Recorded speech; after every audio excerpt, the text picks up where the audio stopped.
Hello বন্ধুরা, এই মুহূর্তে আমরা আছি দিল্লি কলকাতা হাইওয়ে রোডের উপরে, পূর্ব বর্ধমান জেলায়, ঠিক বর্ধমান নবাবহাট ঢুকবার আগে এই একটা ব্রিজ।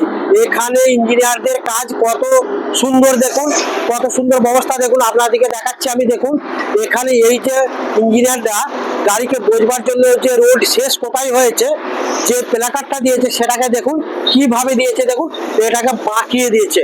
এই যে বাঁকিয়ে দিয়েছে, বিশেষ করে এর কারণটা আপনারা কি জানেন?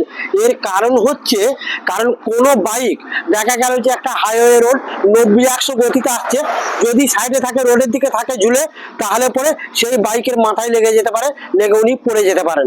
বা কোনো লরি আসছে, সে সামনে ঝুঁকে থাকা এটাই যদি ধাক্কা মারে, তাহলে তার সামনেটা চেঁচে চলে যেতে পারে।